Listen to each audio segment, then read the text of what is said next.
وزلزلوا حتى يقول الرسول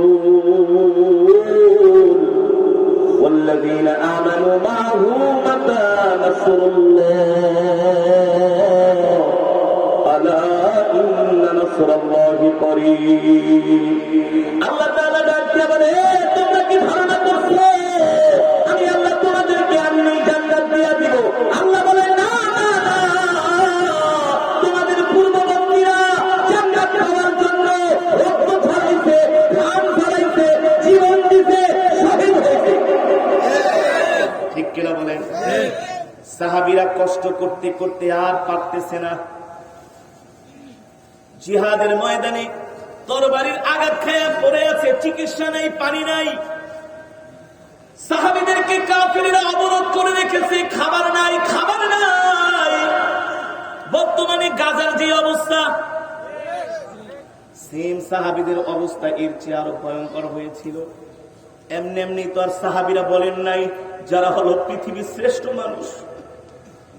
যারা জান্নাতি এমনি বলে নাই হাত্তা ইয়াকুল আর রাসূল ও নবী ওয়াল্লাযীনা আমানু মাআহু মাতা নাসরুল্লাহ আর পারি না কখন সাহায্য আসবে গাজার মুসলমানরা বলতেছে পৃথিবীর মুসলমানরা আমাদেরকে সাহায্য করো আমাদের খাবার নাই পানি নাই আমাদের থাকার জায়গা নাই আর এই যে মুসলমানদের তেলের অভাব নাই সম্পদের অভাব নাই পৃথিবীতে 250 কোটি মুসলমান যাদের এত বড় বড় রাষ্ট্র ওই মুসলিমরা আজকে মুসলমানরা খাবার পানি পর্যন্ত তারা পাচ্ছে না সমুদ্রের লবণাক্ত পানি খাচ্ছে আজকে মুসলমান না খেয়ে রাস্তায় পড়ে আছে আজকে হাজার হাজার মুসলমানের লাশগুলো রাস্তায় পড়ে আছে আজকে সেই গাজার মুসলমানরা একই কথা বলতেছে এই আরবের মুসলমান এই অনারবের মুসলমান আরে আমরা তো তোমাদের ভাই তোমরা কি আমাদের এই কষ্ট দেখো না আমাদেরকে তোমরা কেন সাহায্য করো না তারা এই কথা বলতেছে তারা ওইভাবে আত্মনাদ করতেছে চিৎকার করতেছে তাদের উপরে হাজার হাজার টন বোমা ফেলা হচ্ছে ছোট ছোট বাচ্চাগুলোকে পাখির মতো গুলি করে হত্যা করা হচ্ছে ঠিক কিনা বলে সাহাবীদের সাথে এমন আচরণ করা হয়েছিল সাহাবীরা বলে আল্লাহ ওগো নবী মাতা নাসরুল্লাহ কখন আল্লাহর সাহায্য আসবে আল্লাহ তাআলা সাহাবীদের এই কষ্ট দেখা সহ্য করতে পারলেন না আল্লাহ ইন্না নাসরাল্লাহি করিব নবী আপনি বলে দেন এই সমস্ত দুর্বলদের জন্য আমার আল্লাহর সাহায্য অতি নিকটবর্তী আল্লাহর সাহায্য আসবে না আমরা 250 কোটি মুসলমান জিহাদের শপথ নিয়ে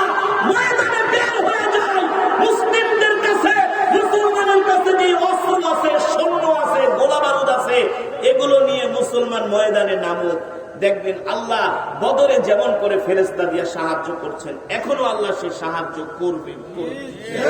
আল্লাহ করতেছেন নইলে পৃথিবীর পরাশক্তি আমেরিকা ইসরায়েলের সাথে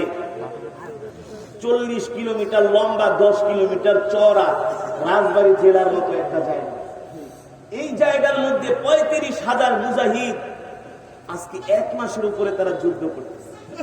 পৃথিবীর সুপার পাওয়ারদের সাথে পৃথিবীর সুপার পাওয়ার পশ্চিমা শক্তি ইউরোপীয় ইউনিয়ন নেটো সব এক হয়ে মাত্র 35,000 যোদ্ধা তারা আজকে 1 মাস 1 সপ্তাহ হয়ে গেছে ইসরায়েল মনে করছিল যে এই মুসলমানের বিরুদ্ধে 1 সপ্তাহ অভিযান চালায় তাদেরকে ঘায়েল করে গাজা দখল করে নেবে কিন্তু ইসরায়েলের সেনা প্রধান বলতেছে যে আমরা কি মানুষের সাথে যুদ্ধ করি নাকি ভূত পেতনির সাথে যুদ্ধ করি বুঝতেছি না বলে কোত্থেকে আসে আইসা আমাদের ট্যাঙ্কগুলো ধ্বংস করে চলে যায় এই যুদ্ধে তো ইসরায়েল আমেরিকা হেরেই গেছে শুধু ওরা কি করে আকাশ থেকে আইসা বোম্পিং করে সাধারণ মানুষদেরকে মারে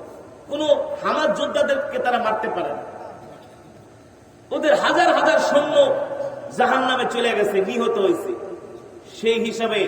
হামাস প্রধান বলতেছেন আমাদের সর্বোচ্চ 100-র মতো সৈন্য শহীদ হয়েছে ইসরায়েলের সেনা প্রধান বলে আমাদের মনে হয় আমরা মানুষের সাথে যুদ্ধ করি না, আমরা অ্যাঞ্জেলের সাথে যুদ্ধ করছি। কি অ্যাঞ্জেল? ইংলিশে বলা হয় ফেরেশতা। কি ফেরেশতা? গতকালকে 48 ঘন্টায় প্রায়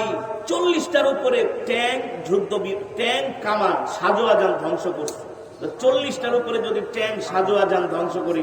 এর মধ্যে সৈন্য ছিল কয়জন ইসরায়েলের? এক একটা ট্যাঙ্কের সাথে 3 জন 5 জন করে সৈন্য থাকে। কতগুলো সৈন্য ওদের মারা গেছে। হেডকোয়ার্টারের সাথে ওদের সংযোগ বিচ্ছিন্ন হয়ে গেছে। নেতানিয়াহুকে সেনাপ্রধান বলতেছে, নেতানিয়াহু, তুমি যে আমাদেরকে গাজায় পাঠাইছো, আমরা তো জাহান্নামের ভিতরে আছি। আল্লাহ তাআলা তো সাহায্য করছেন। আবু উবাইদা হামাস মুখপাত্র, সে বলতেছে, বিশ্বাস করেন আমাদের সাথে ফেরেশতারা যুদ্ধ করতেছে। এটা সম্ভব না, এটা সম্ভবই না।